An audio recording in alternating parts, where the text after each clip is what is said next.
¿Qué tal? Buenas noches. Comienza un nuevo programa de Cuestiones y Contrapunto, en víspera del 9 de julio. Esta noche hay vigilia en la Casa de Tucumán. Mañana va a haber también un desfile militar, donde por primera vez van a desfilar los veteranos que participaron del operativo Independencia en el Monte Tucumán en el 75. Esta es una rosca de la vicepresidenta, ¿no? Recordemos que hay una asociación de pañuelos negros. Esta es la batalla cultural, ¿no? De contraponer una cosa con la otra. Y más allá de que en realidad el enfrentamiento que hubo en el Monte Tucumano fue entre el ejército regular, la guerrilla, y con una orden de un gobierno democrático, esto también hay que decirlo,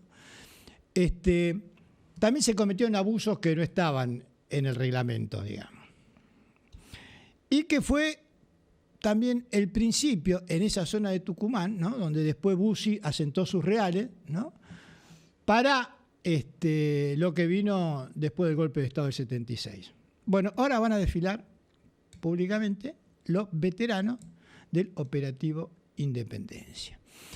Un gobierno que en los últimos meses, entre otros de sus enemigos, por una cuestión meramente de negocios, lo habían puesto al Chiquitapia, al presidente de la AFA. Entonces, en una especie de nado sincronizado, vos veías desde Clarín, desde La Nación, desde los medios que son oficialistas, hay que decirlo así, el ataque al presidente de la AFA. ¿Por qué? Porque buscaban quedarse ellos con el negocio del fútbol. Ahora, visto el Mundial, visto lo que genera la selección argentina, ayer se subieron al carro de la escaloneta. A punto tal que Milei dijo que él ofrecía la Casa Rosada si Argentina llegaba a ganar la Copa del Mundo y que por supuesto él no iba a estar porque no era jugador, pero que ya lo ofrecía. Digo, todo lo que genera el Mundial en el mundo y particularmente en la Argentina, porque hay que decir una cosa. En la previa no había clima de Mundial, acá lo dijimos varias veces, ¿no? La gente estaba preocupada porque no llega a fin de mes, no le alcanza la guita, se están quedando sin trabajo, lo que todos sabemos. Lo mal que le está pasando al pueblo argentino. Entonces, no había clima del Mundial. Faltaban 10 días para el Mundial y nadie hablaba del Mundial. Ahora, cuando la pelotita comienza a rodar, y bueno, ahí si te prendés en la televisión y a medida que van pasando los partidos, va creciendo la euforia, va creciendo la gana también de ser, aunque sea por un ratito, feliz. Sí, las ganas de ser felices y de esa conexión, ¿no? De como argentinos, en donde salís a la calle a gritar un gol y te mirás con cualquier vecino, con cualquier desconocido en la calle y estás vibrando lo mismo, ¿no? Como lo más parecido a la Navidad, digamos, ¿no? En ese sentido, las ganas de celebrar algo. Sí, y esto que decís vos de estar en la calle y compartir un abrazo con un desconocido, ¿no? No tiene nada que ver con la cultura del individualismo, del cuentapropismo, de la cultura, digamos, que ellos precisamente están en esa batalla cultural de que lo único que importa sos vos, lo demás no tiene que importar nada. Y acá es tan importante esto que uno no festeja un gol en solitario. ¿Qué es esto de festejar un gol en solitario? Tratá de buscar a alguien, tratá de verte con alguien, tratá de compartir ese momento de euforia, de alegría. Y creo que esta es la batalla cultural también que da el pueblo argentino, consciente o inconscientemente, no sé. Pero el fútbol es más que 11 jugadores traer una pelotita. El fútbol para nosotros es un aspecto cultural, hacia nuestra idiosincrasia. Para jugar, más allá de las habilidades de cada uno, hay que jugar en equipo. Y en la cancha se ve también lo que es en la vida. Si uno en la vida especula, si uno en la vida va al frente, si uno en la vida pone garra, si uno en la vida se acobarda, bueno, eso se expresa también en una cancha de fútbol, detrás de una pelota, ¿no? Porque fíjate que la humanidad comenzó a evolucionar a través de las manos, comenzó a evolucionar a través del pulgar que ejerce presión y precisión con los otros 4 dedos. Y esto hizo que el cerebro vaya evolucionando, porque fuimos el único animal en la Tierra que teníamos esta precisión ¿no? Y eso hizo que nuestro cerebro se vaya desarrollando. Ahora, nos gusta un deporte que se juega con los pies. Tenemos que hacer todo con las manos y sin embargo nos gusta el deporte con los pies. Y algo hay. Dios, la suerte, la casualidad, llámalo como quieras. Que no puede ser que en el deporte que juegan millones de personas en el mundo, el deporte más popular del mundo, en África, en lugares donde la gente apenas sobrevive, tiene una pelota de fútbol y juegan, se divierten, y es su forma de divertirse jugando a la pelota. En Bangladesh, ¿no? Que salen a la calle con los jugadores argentinos, porque ellos, claro. Y la viven como nosotros. Y la viven como nosotros, una pasión. Tienen las caras que me tenemos ponen nosotros. las banderas argentinas. Digo, vos fijate que entre tantos que juegan al fútbol, tantos jugadores profesionales que hay en el mundo, tantos que han jugado en toda la historia, hay un consenso general que los 5 más grandes hasta ahora jugadores de la historia del fútbol, de esos 5, 3 son argentinos: Di Stéfano, Maradona y Messi. Y los otros son Pelé y Cruyff. Los que modificaron. Después, buenos jugadores y excelentes jugadores hay en todos los países. Ahora, a esa mesa se sientan esos 5 y 3 son argentinos. Y Messi, a los 39 años, no está demostrando que es un gran jugador, que siempre lo fue y eso lo sabíamos, sino que es un gran atleta, que a los 39 años rompe la barrera de la edad y hace cosas frente a otros jugadores que son 10, 15, algunos hasta 20 años más jóvenes que él.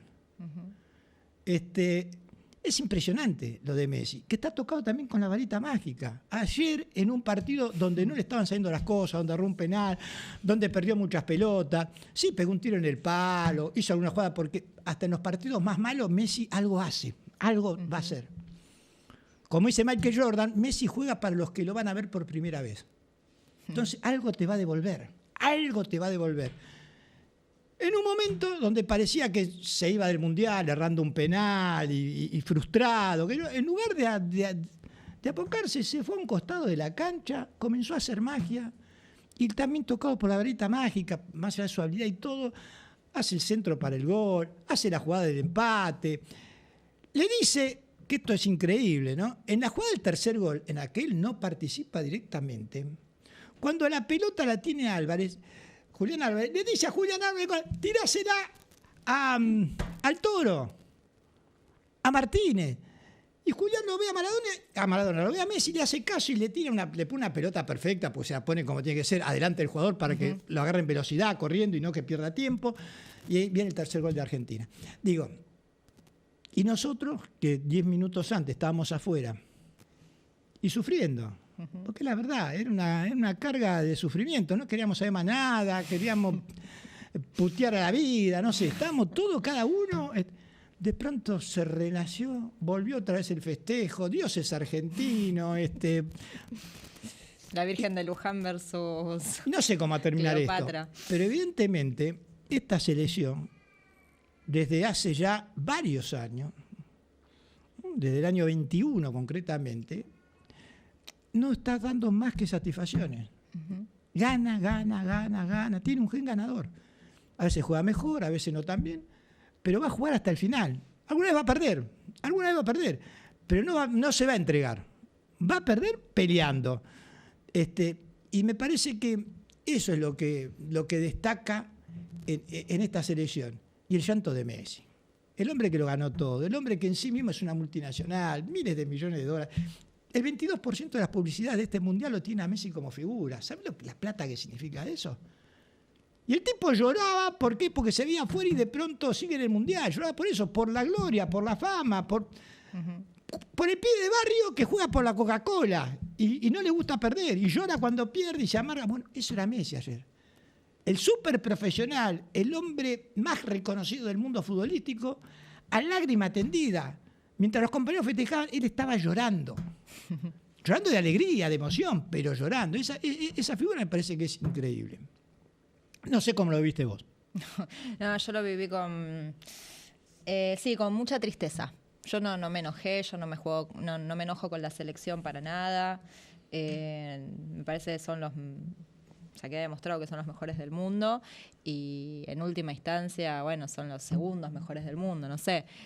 Pero yo con la selección no me enojo. Sí sentí esa tristeza, pero rápidamente, aparte yo también tengo un problema, porque yo no tengo televisión en mi casa. Es cierto que vos sos, es que es una cosa rara lo tuyo. Yo lo veía desde la computadora y me enteraba por los vecinos que había sido el gol y bueno, y veíamos ahí la jugada. Y cuando escuché el tercer gol, lo único que podía hacer era rezar de que no fuera adelantado, de que no fuera anulado, de que... y sí, se sintió mucho. El primer gol lo gritó muy poca gente de mis vecinos, el segundo gol se gritó más y el tercer gol fue una locura. Fue una locura, la gente en los balcones, para todos lados, en la calle, una locura total. Así que sí, con la alegría de decir, bueno, acá estamos y podemos seguir festejando, no sé, aunque sea una semanita más, aquel sábado. Sí, por lo menos 4 días hasta el sábado. Y después si pasamos tenemos 4 días más hasta el mañana, así, paso a paso, como diría Mostaza. Pero también quiero rescatar otra diferencia. Porque, perdón, me acuerdo del 2022, que durante el gobierno de Alberto Fernández había gente que por estar en contra del gobierno de Alberto Fernández quería que le vaya mal a la selección.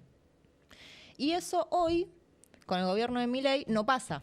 No sucede. Digo, yo no veo gente que no hayan votado a Milei o que estén en contra de Milei pretendiendo que a la selección le vaya mal para que no ganen en gobierno de Milei, ¿no? También hay una diferencia que a mí me resulta llamativa. No me sorprende, pero sí me resulta llamativa, como decir, bueno, mirá hasta en qué cosas está esta diferencia de la patria y de la antipatria, en definitiva. Sí, porque... y yo le diría también al gobierno que si cree que el triunfo de la selección va a traer agua para su molino, le quiero hacer recordar que el primer campeonato que gana la selección argentina es el Mundial del 78, en plena dictadura militar, y la dictadura militar no se consolidó por el triunfo de Argentina. Y el segundo campeonato mundial que gana Argentina es en el 86 con Alfonsín, y recordemos cómo terminó el gobierno de Alfonsín. Bueno, y Alberto Un año Fernández. después, en el 87, pierden la provincia de Buenos Aires con Cafiero. Y 2 años después pierde la Nacional, obviamente el radicalismo, con Menem. El 2022, el tercer campeonato mundial, lo gana con Fernández en la presidencia. Y el peronismo no pudo ganar la próxima elección del 23.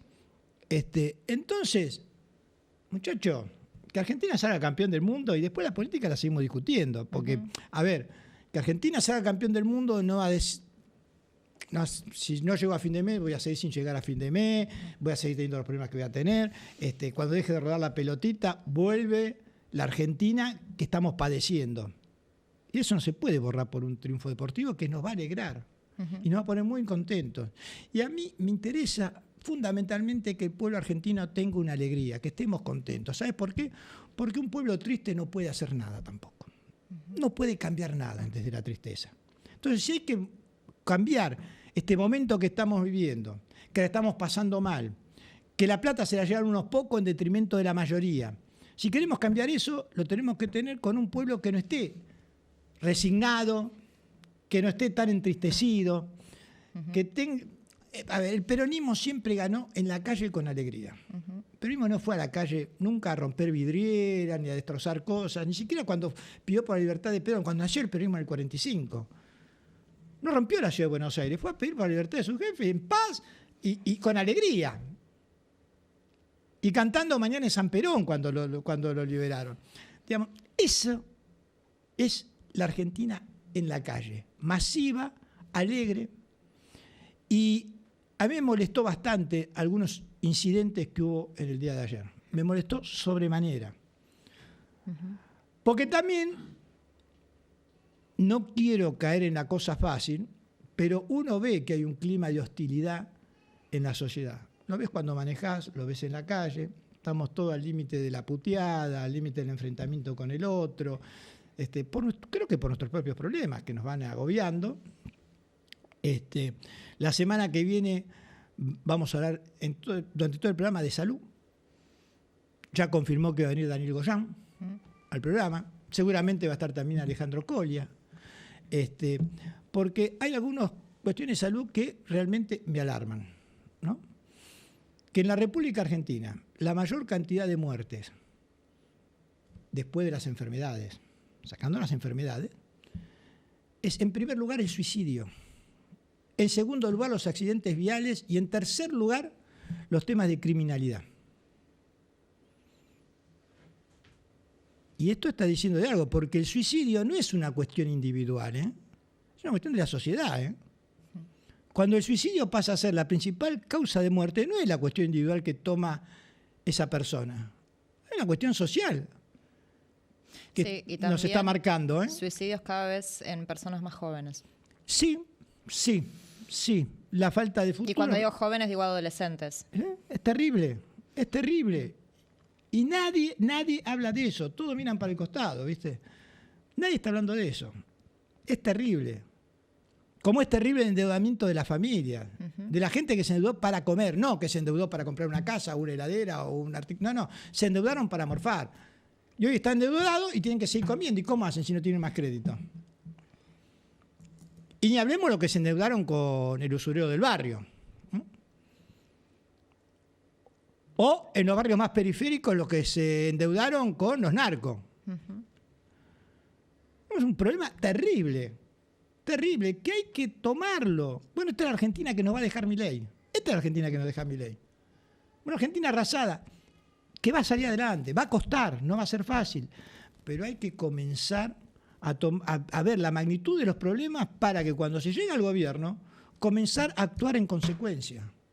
Sí, ahí lo que también tenés es un quiebre de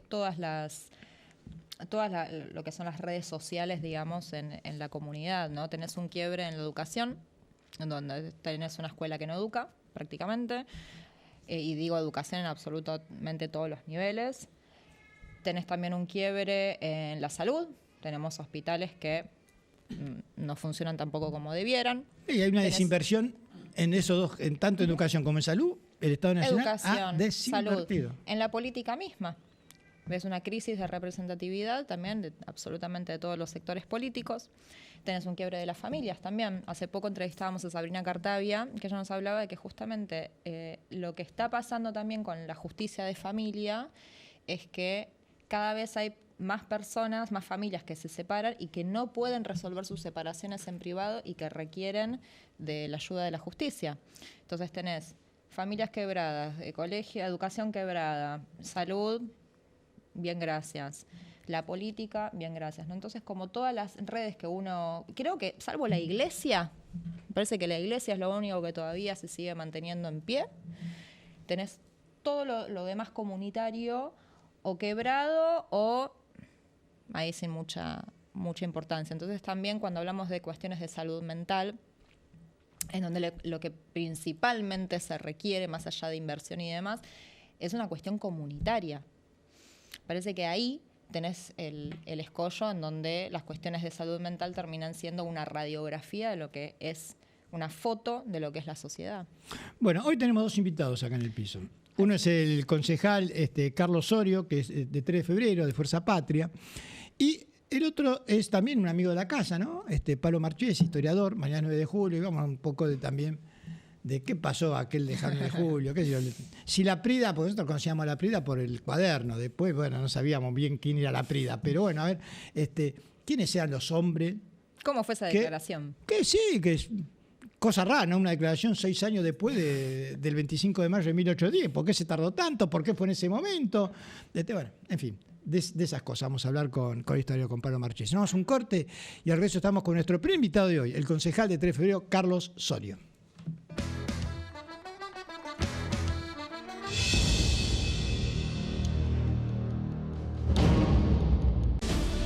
Estamos construyendo el primer hospital de Mariano Acosta con recursos propios del municipio.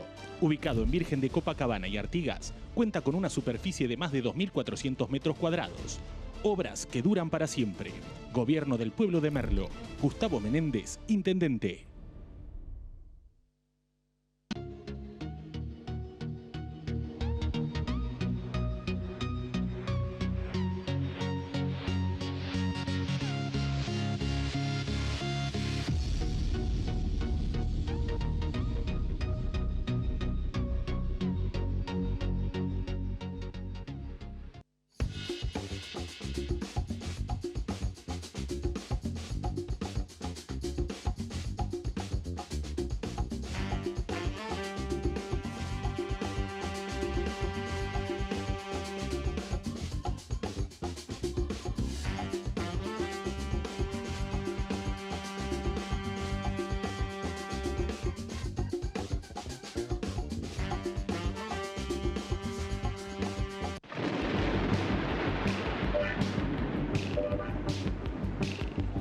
El auto que estás buscando está en Juan Manuel Automotores. En su única dirección, Colectora General Paz 325, Devoto, lado provincia. Vení, tu nueva unidad te está esperando. En Pilar contamos con Mimuni, nuestra herramienta digital de atención ciudadana para solicitar turnos, realizar trámites y gestionar reclamos de manera ágil y cercana. Descargate la app o chatea con nosotros por WhatsApp a través de 11 52 38 68 64, las 24 horas del día. También podés acercarte a cualquiera de nuestros puntos Muni de lunes a viernes de 8 a 18 horas y los sábados de 9 a 15 horas. En Pilar seguimos acercando el Estado a todos y todas las pilarenses. Pilar presente con futuro. Taller de cerámica Alma de Barro. Abierta la inscripción, turnos de mañana y de tarde. Te esperamos en Besares 4407 Ciudadela. Nuestro WhatsApp es el 112 617 5903. Auspicia la agrupación Ramón Carrillo. Defensoría del Pueblo de la Provincia de Buenos Aires. 0800-222-5262. Podemos ayudarte. Cámara de Diputados de la Provincia de Buenos Aires. Seguinos en nuestras redes sociales y entérate de nuestras actividades. Encontranos en X como @HCDiputados. En Instagram, Facebook, YouTube y TikTok como Diputados BA. También podés visitar nuestra página web y suscribirte a nuestros canales de difusión en WhatsApp y Telegram.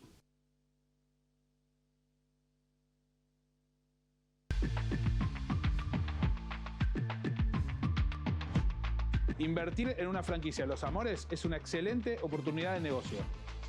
Hace 50 años trabajamos en el mundo del helado para hacer crecer la tradición italiana en Argentina, con calidad, capacitación continua y mucho amor por el cliente.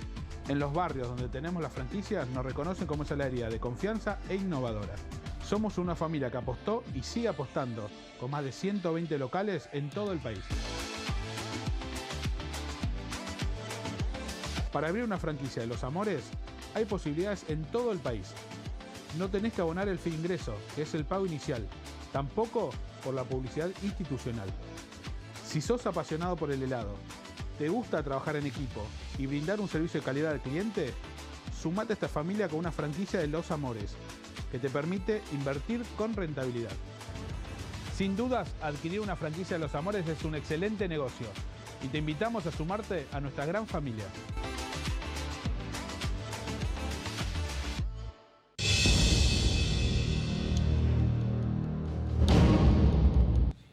Y continuamos aquí en Cuestiones y Contrapuntos. Antes de ir a nuestro primer invitado, Flavia, recordénos los teléfonos porque ya te están llamando, pero Así es. Hay que decirle que deje mensaje de texto, ¿no? Sí, así es. Recuerden que estamos en vivo, entonces por favor no nos llamen, déjennos sus mensajes por texto al WhatsApp que ven en pantalla, al 1565176612, o bien a nuestra red de Instagram, @cuestiones.tv.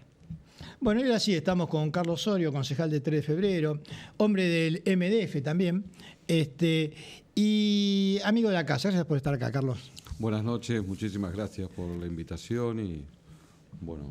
Carlos, te llamamos porque en la última sesión del Consejo Deliberante vos colgaste un cartelito delante de tu banca que hacía referencia a la diferencia de plata que ganan haciendo lo mismo un municipal de planta permanente y un municipal que es mensualizado o monotributista. Y vimos por la diferencia que es enorme. Correcto. Eso es en relación a un proyecto de ordenanza que presenté recientemente, que tiene que ver con el sueldo municipal, que tiene que ver con la carrera también de ellos, y tiene que ver con el reconocimiento en las distintas funciones del trabajador y la trabajadora municipal. Y justamente va en relación, yo como sabrás, asumí recientemente, y va en relación a los sueldos. No quisiera hablar de lo técnico de lo que es lo que es el proyecto de ordenanza, sino de las personas que están detrás del proyecto, hombres y mujeres que plantas permanentes son 900. 900 personas que más o menos... 900 personas, planta permanente. Esto dentro del municipio. Ganan 387.000 pesos por mes. Este es el básico. Los que recién entran. Básico.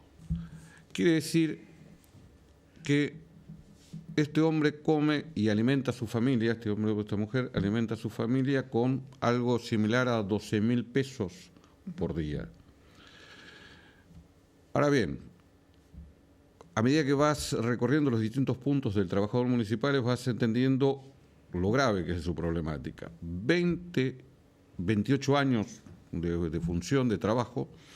Prácticamente para jubilarse ya, 30 años de servicio. Categoría 7 de un trabajador municipal, pronto a jubilarse. Gana 489.000 pesos. ¿Tampoco? 489.000 pesos. Entonces, tampoco, es terrible. Entonces, el punto es que se naturaliza esto y se ponen simplemente como números. Por eso yo no quería ahondar en lo que tiene que ver con lo técnico del proyecto de ordenanza, sino que esto ponerlo detrás de las personas y que cada uno de nosotros nos proyectemos. Por eso yo digo, a ver, los primeros que mencioné, 387, quiere decir que comen con 12.000 y pico de pesos. Una familia tipo, 12.000 y pico de pesos. Un kilo de carne está entre 15 y 20.000 pesos. Ya no llega para el kilo de carne entonces. El otro trabajador, 16.000 pesos, llega a un kilo de carne. Ahora, con eso se alimenta, no tiene luz, no tiene gas, no tiene agua. Muchos de los trabajadores municipales, porque yo charlo con ellos justamente para hablar y de alguna manera decir lo que realmente les está pasando y contarlo textual. Dicen que pagan la luz con tarjeta, o sea, la van pagando con un medidor que van poniendo dinero y gastan más o menos alrededor de 30.000 pesos cuando no se la cortan. O sea, 2 días de trabajo. Un kilo de carne, un día de trabajo. Agua, conectividad y demás. O sea, todo eso está por fuera y no tengas en cuenta que alquilen. No, se alquile, es imposible. Entonces, esto que se naturaliza con respecto al sueldo de 900 personas, a mí me parece terrible, pero terrible. Ahora, Carlos, el Ejecutivo Municipal te puede decir, pero no hay plata. Ahora, paralelamente vemos que hay personas contratadas, mensualizadas o monotributistas que contrata el Ejecutivo con un sueldo diferencial haciendo la misma función de los que están en planta permanente. Por eso, ahora después tenés 3 tipos de trabajadores municipales. Están los que te decía en planta permanente, luego están de alguna manera la planta politizada, los trabajadores de planta politizada, entre comillas, ¿verdad? Que son alrededor de 1.700. Ellos están entre categoría 1 y categoría 13. Ahora, ten en cuenta esto, el de categoría 1 gana 300.000 pesos, que ninguno está en ese punto, porque, como te decía, entre comillas, politizada, esto depende, el sueldo de ellos del Ejecutivo directamente, el Ejecutivo los nombra. Entonces, pueden ganar hasta 2.400.000 de básico. Pero mira, categoría 7, que vos podés entrar hoy y yo te nombro en categoría 7. Te hago una pregunta, ¿algún miembro de planta permanente gana 2.400.000 pesos de base? No, ninguno. El que pueden trabajar muchísimo con determinados... con horas extras, con 45... Exacto, con distintas cosas que tienen, situaciones que recorren ellos, ganan entre la franja de 600 a 800.000 pesos. O sea que de planta permanente los que más ganan son 600, 800.000 pesos. Entre ese número están. Si no son jefes, ¿no? Ahí ya ganan un poco más y demás. Pero nunca llegan a los 2.400.000 no, para el nada, Ejecutivo le paga para nada. No hubiera sido necesario presentar ningún tipo de proyecto de ordenanza. Permitime explicarte esto. Decíamos entonces que un trabajador municipal no puede, decíamos que el trabajador de alguna manera politizado, en categoría 7 se podía nombrar en forma inmediata. Ganabas 1 millón de pesos, el doble de un trabajador de planta permanente que tiene 28 años en función. El doble. Entras hoy, de alguna manera tenés un vínculo con el Ejecutivo, 1 millón de pesos. Entonces, después esos son más o menos 1.700 trabajadores. Luego están trabajadores también, pero que prestan servicios contratados, que son los monotributistas. Ahí tenés más o menos también un número de 1.100 trabajadores, algo así.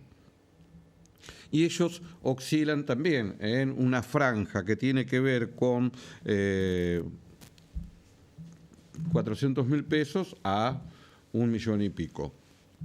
Esos trabajadores no deberían realizar determinados tipos de funciones que no deberían hacerlo por el grado de contrato, que tienen que ver con cosas por ahí propias del trabajador municipal del de planta, pero lo hace, o sea, no está dentro del contexto ni del marco legal, pero lo hace. Y justamente, fíjate qué ironía, quien le enseña a trabajar a unos o al otro es el trabajador de planta permanente. Entonces, este tipo de cosas que te vuelvo a decir una vez más, que se naturalice y decíamos no hay plata. Perfecto, no hay plata. Ahora, la Intendencia está diciendo que va a hacer un puente en la calle Hornos, un túnel en la calle Hornos.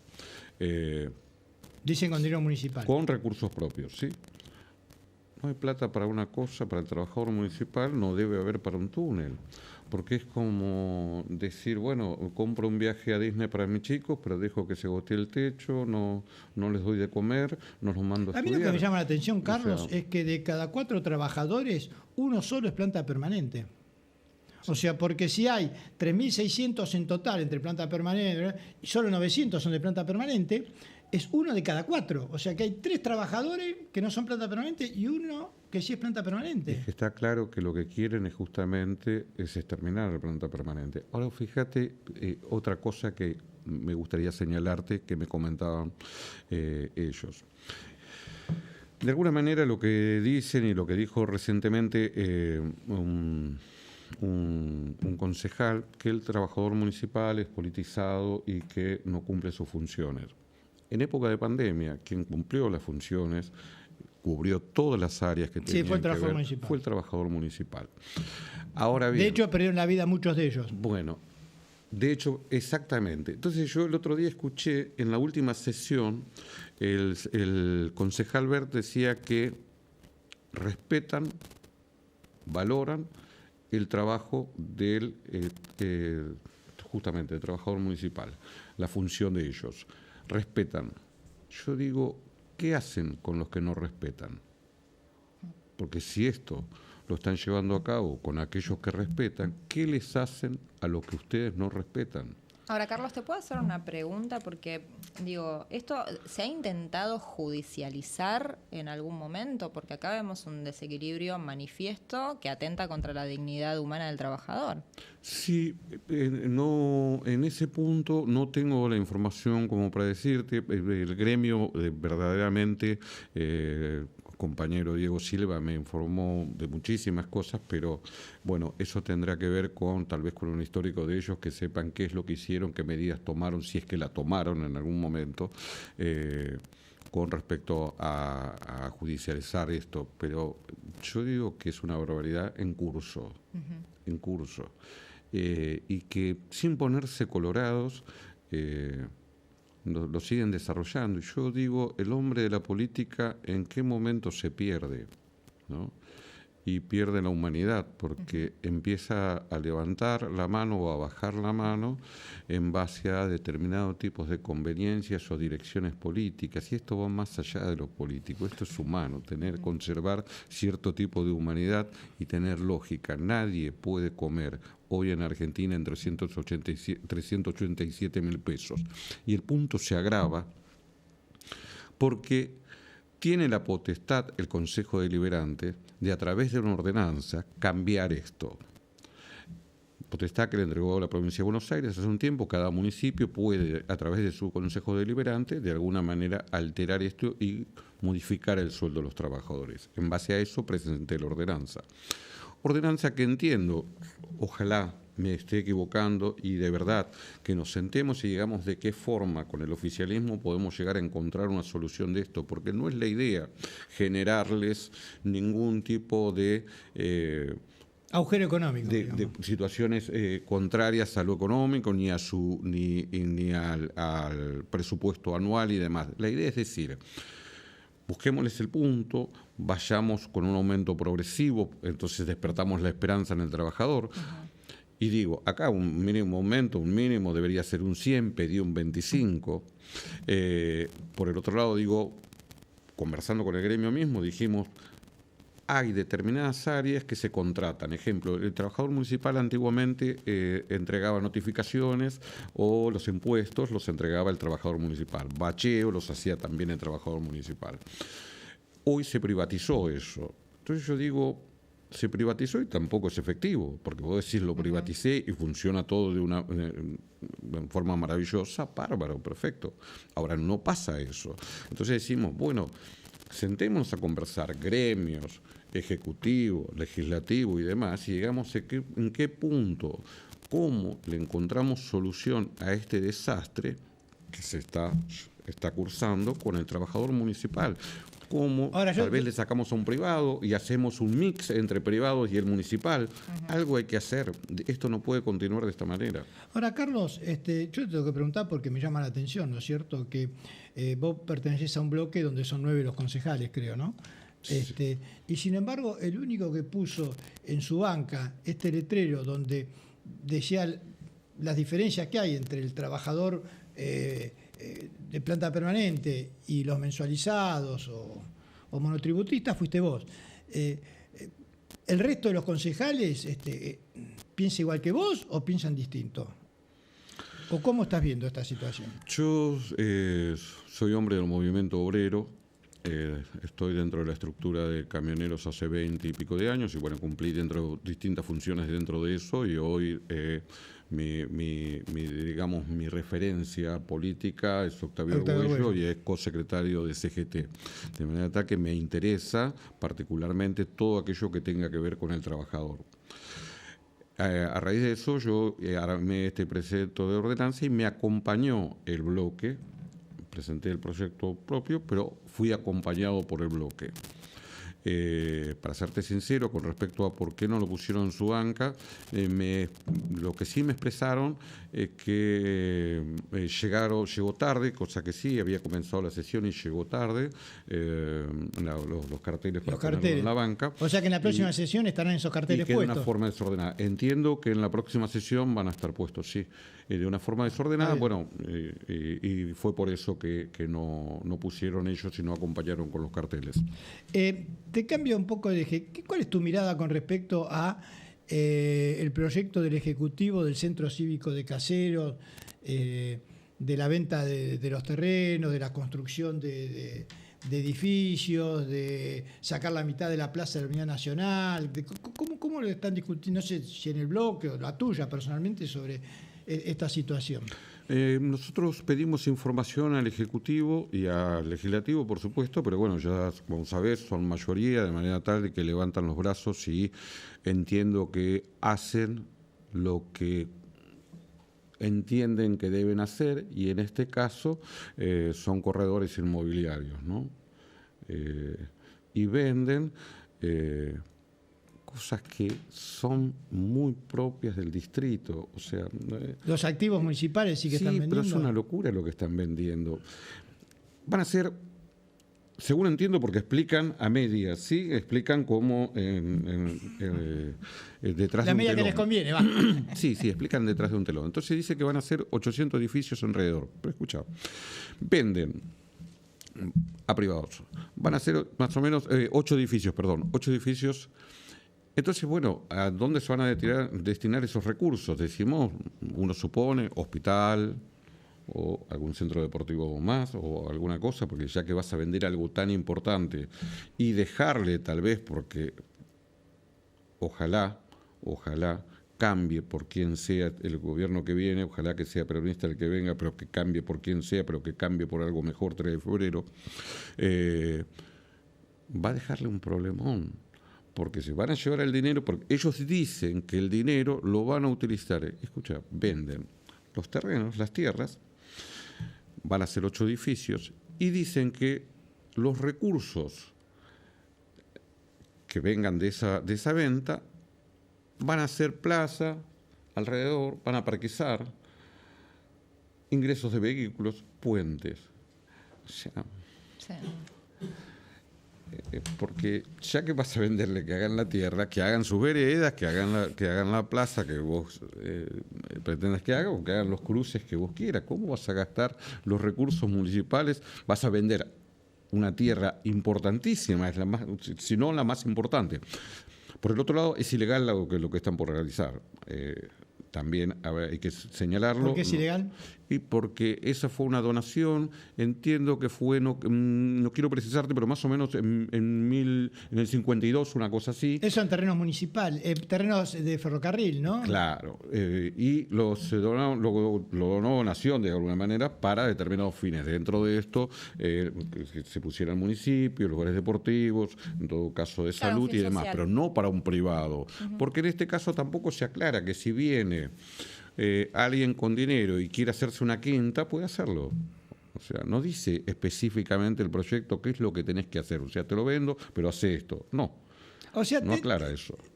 Te vendo la tierra, con lo que pero hago las plazas para que vos también, tus departamentos tengan otra categoría y se incremente tu ganancia, porque también te hago el hábitat, digamos. Te armo el marco. Claro, es impresionante. No. Es una agencia de negocio, es una agencia inmobiliaria. Por eso, te damos el marco. Carlos, te vamos a seguir molestando porque evidentemente nos queda corto el programa. Quedaron muchos temas para hablar y lo vamos a hablar en otra oportunidad. Gracias por haber venido. Muchísimas gracias. Solo quiero adelantarte que el próximo proyecto que voy a presentar tiene que ver con trabajadores y trabajadoras mayores de 50 años. Lo estamos desarrollando con un compañero asesor y, bueno, espero que se cumpla, ya que de alguna manera se entiende, se busca siempre experiencia y calidad de trabajo, pero cuando llegas a los 50... Ya sos descarte, ¿no? Sos descarte. Bueno, en base a eso, esperemos que también el legislativo tenga la sensibilidad necesaria, primero, para poder votar la ordenanza anterior o que nos pongamos de acuerdo, y segundo, para esta ordenanza que vamos a presentar, que tiene proyecto de ordenanza que vamos a presentar con respecto a trabajadores y trabajadoras mayores de 50. Muchísimas gracias por la invitación, fuiste muy gentil y gracias por todo. Vamos a un corte y al regreso continuamos con más cuestiones y contrapuntos.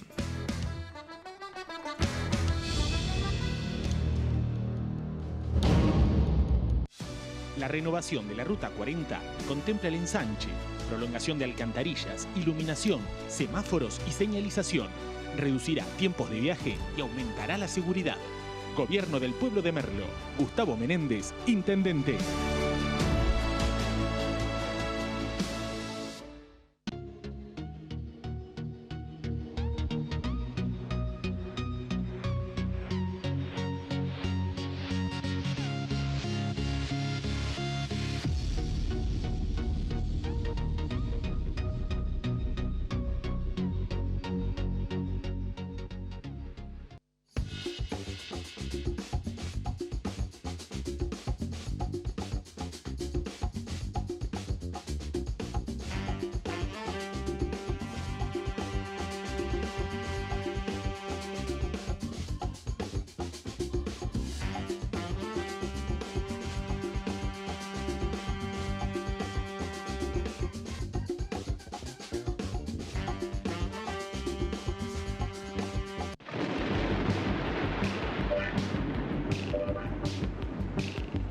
El auto que estás buscando está en Juan Manuel Automotores.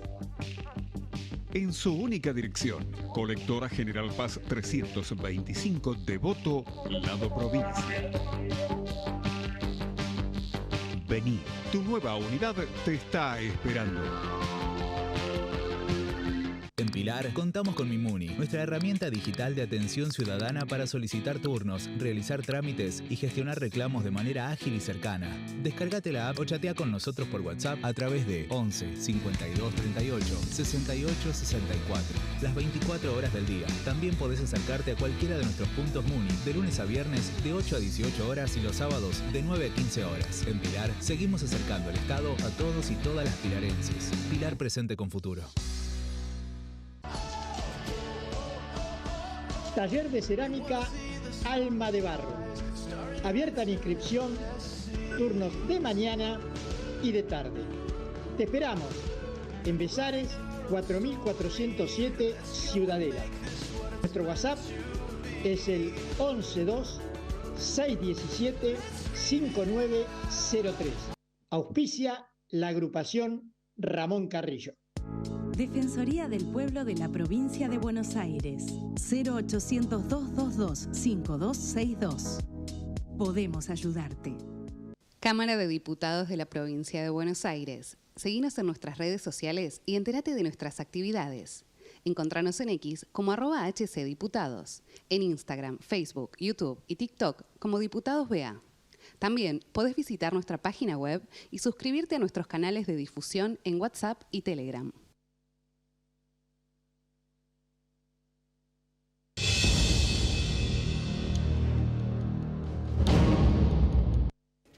Y continuamos en Cuestiones y Contrapuntos y estamos con nuestro segundo invitado de hoy, el historiador Pablo Marchesi, amigo de la casa. Gracias por estar acá, Pablo. Por favor, un gusto. Buenas noches. Bueno, mañana es 9 de julio. Y decía antes que nosotros, cuando íbamos al colegio, no sé si sigue existiendo, lo que llamamos de la Prida era el cuaderno, que era de tapa dura, ¿no? Es cierto. La Prida. Que fue el presidente. En ese momento estaba el presidente, digamos, del Congreso, porque se iban rotando las presidencias, ¿no? Sí, le tocó. Medio de casualidad le tocó a él, digamos. Estaba él. ¿Quién era la Prida? Y la Prida era un representante de San Juan, como tantos, entre comillas, políticos de la época, un patriota de la primera hora. Su vicepresidente era Mariano Boedo. Estaba también un viejo conocido de la causa patriota, Juan José Paso, que realmente estuvo ocupando muchos cargos, ¿no? Durante estos primeros 10 años de intentos revolucionarios por obtener la independencia. 1816 fue un año realmente muy particular para tomar esta decisión. Si se hubiese analizado realmente de una manera fría, no era el momento adecuado. ¿Por qué? Porque hacía poco que Napoleón había sido derrotado en Europa. La Santa Alianza intentaba imponer, o sea, las naciones que lo habían vencido, Austria, Prusia, Rusia, Gran Bretaña, intentaban imponer nuevamente el absolutismo. Por lo tanto, cuando había sido repuesto en el trono, un año antes de su derrota definitiva en Waterloo, Napoleón, Fernando VII en 1814, contando con el apoyo político y económico de la Santa Alianza, podía intentar recuperar las tierras perdidas. ¿La Santa Alianza que era Inglaterra, Prusia, Rusia, Austria. Las monarquías principales, exacto, con una salvedad, que la única que no practicaba el absolutismo era Gran Bretaña, pero le era, digamos, conveniente apoyar en ese momento esas políticas en Europa. Mientras no lo molestaran en su política imperial comercial, ningún problema. Al contrario, le significaba un sustento para que no avanzaran las ideas revolucionarias napoleónicas. ¿Qué ocurrió entonces? Que Fernando VII organiza un ejército importante para la época, envía 12.000 hombres que estaban destinados, como alguna vez hablamos de la tercera invasión inglesa que no ocurrió, al Río de la Plata.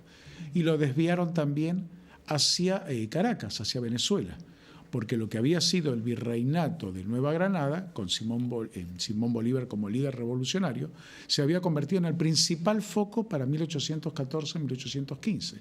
Y Buenos Aires podía esperar en ese entonces. ¿Pero qué ocurre? Pero el que no podía esperar era San Martín. San Martín estaba desesperado. No, San Martín logró imponer sus ideas gracias a que en Buenos Aires, aunque era representante de San Luis y en teoría era congresal del, valga la redundancia, el Congreso de Tucumán, el que fuera luego director supremo, Juan Martín de Pueyrredón, el que se jugó a pleno por la causa de la independencia fue Pueyrredón. Sin Juan Manuel de Pueyrredón, la independencia hubiese estado en entredicho. Hay que decirle a nuestros televidentes que San Martín estaba planificando cruzar los Andes y quería cruzar al frente de un ejército de un estado independiente. Si no, hubiese sido un fascineroso, ¿no? Totalmente, era un rebelde. Una de sus preocupaciones, que lo hemos hablado en otras oportunidades y que lo expresó muy claramente tanto a sus compañeros, entre comillas, de la logia Lautaro, como al segundo triunvirato y luego al directorio, era que él tenía que pensar en la seguridad de sus hombres. Por supuesto que confiaba plenamente en la victoria de su causa, pero si fracasaban íbamos a ser todos colgados. ¿Por qué? Porque éramos rebeldes de la autoridad española. El virreinato del Río de la Plata había sido suspendido, pero para los intereses españoles todavía permanecía vigente. Un grupo de rebeldes se había apoderado de él y había tenido el tupé de crear un nuevo estado, un supraestado que no era reconocido por nadie, aunque sí alentado por Gran Bretaña en secreto, que eran las Provincias Unidas del Río de la Plata. Entonces, necesitábamos perentoriamente independizarnos. Para eso necesitábamos un ejército de un estado, lógicamente, libre, independiente, de toda dominación extranjera, que fue un agregado que se hizo el 10 de julio a la Declaración de Independencia, porque hasta ese momento solamente se había asentado por Juan José Paso, el escribiente clásico de los principales documentos patrios en los primeros años, de que libres de la tutela española. Alguien luego abrió los ojos y dijo, ¿solamente la tutela española? Yo creo que estaba dirigido a Gran Bretaña y me parece perfecto que lo agregase. Que días después se agregó y de toda otra denominación. Al otro extranjera. día, el 10 de julio, se dieron cuenta rápido, se modificó el llamado artículo 3 y que las Provincias Unidas eran un Estado soberano independiente de toda dominación extranjera. Hablas de soberanía, de independencia, y lo siento tan lejano más allá del tiempo, ¿no? Del transcurso del tiempo. Digo, como ideas que hoy me parecen que no se refleja por lo menos en el espíritu argentino. Y sin embargo, tenemos un mundial y escuchamos ese cántico del que no salta es un inglés, por ejemplo, ¿no? ¿Vos cómo ves esta situación? ¿Somos un país libre, soberano? ¿Cumplimos con las expectativas de nuestros libertadores? Creo que las circunstancias se fueron dando de manera muy diversa y en absoluto representan los ideales y los intereses patrióticos de un San Martín o de un Simón Bolívar en general. Podemos nombrar también otros patriotas, por supuesto. Belgrano sabemos que intervino muy poderosamente en el Congreso de Tucumán. Venía recién llegado de Europa, porque ya hemos hablado en otras oportunidades, Belgrano fue un hombre multifacético. Fue militar, abogado, diplomático, un hombre muy formado y trajo justamente estas novedades de Europa. Periodista también. Fue todo. Realmente fue un hombre y lo más importante, destacó en todo. Y me permito agregar algo que subjetivamente, pero lo creo al mismo tiempo muy sinceramente, él merece el sobrenombre de prócer. Hay varios patriotas que están en una categoría superior en cuanto a denominación. Y yo creo que uno de ellos fue Belgrano, indudablemente San Martín, hace pocos años se agregó a Güemes, pero yo te podría decir, bueno, no es tal vez un prócer, pero mucho le debemos a Pueyrredón y no lo reconocemos. Pueyrredón se endeudó hasta lo que no podía ni debía, también con sus bienes. Eran otro tipo de patriotas, donde te das cuenta que el interés personal no existía. Entonces esas cosas son las que te duelen. Durante las primeras décadas, luego de la independencia, la llamada anarquía, mal llamada anarquía, pero bueno, es tema de otro encuentro. ¿Te acordás cuando acá en Caseros, en la batalla de Caseros, expulsan a Rosas del poder, un, entre comillas, correligionario, porque en definitiva era del Partido Federal, Justo José de Urquiza? Rosas se va con lo opuesto a Gran Bretaña, en un barco que le permiten abordar los ingleses. No se lleva nada. ¿Sabe lo único que, entre comillas, le reclamó luego Urquiza? Compadre, no me mande unos kilos de yerba porque extraño esos amargos. Y era un hombre, vos sabés, inmensamente rico. Sí, y creo que Urquiza fue el único que le dio una mano también a Rosas estando afuera. Al único que le pidió. Y recuerdo la anécdota de que cuando hacen la fiesta en Buenos Aires por el triunfo de la batalla de Caseros, estaban todos vestidos de unitario y aparece Urquiza emponchado de federal y le dijo: no se equivoquen, este fue un problema entre federales. Pero no te olvides un detalle también que lo hizo quedar, entre comillas, mal entre los porteños. Tenía puesta levita. O sea, si lo quiso hacer como un símbolo de unión entre federales y unitarios, lamentablemente le salió mal. De cualquier manera, y bueno, ya nos iríamos de tema, su apuesta con la alianza con los liberales unitarios y con los brasileños salió muy mal. Sí. Volvamos al 9 de julio. Volvamos al 9 de julio. A ese 9 de julio, ¿no es cierto? ¿Se daban cuenta los congresales de la determinación de lo que estaban haciendo? Eran plenamente conscientes porque, ya te digo, en el caso de Belgrano fue muy claro. Acá tenemos que tomar una decisión trascendental. Pueyrredón también, al poco tiempo que asume como director supremo, sigue en esa línea. Y San Martín, que los volvía locos a todos, que como anécdota existe justamente esta, que dice que envió una partida militar al mando de uno de sus oficiales, Jiménez Apiola, para que, en cierto modo, indirectamente a punta de pistola, recordaran que tenían que firmar la independencia. Sí, porque, y con esto nos vamos. Recordemos que el Congreso venía sesionando durante varios meses, ¿no? Estaban desde el 24 de febrero en Tucumán, como gesto federal. Salieron de Buenos Aires para demostrar a las provincias del interior que había un espíritu federal. Como gesto fue muy bueno. Pero pasaban casi 5 meses y el pescado sin vender. Exactamente. Entonces, la llegada de Belgrano primero, la insistencia de Pueyrredón luego, y San Martín, si es cierta esta anécdota, ese toquecito final a punta de pistola, finalmente declaramos la independencia. Gracias por venir, Pablo. Gracias a ustedes. Buenas noches. Y a ustedes también por habernos permitido entrar en sus hogares. Nos vemos la semana próxima, miércoles, 21 horas, para más cuestiones y contrapuntos. Han sido ustedes muy, pero muy amables, y mañana, feliz Día de la Patria.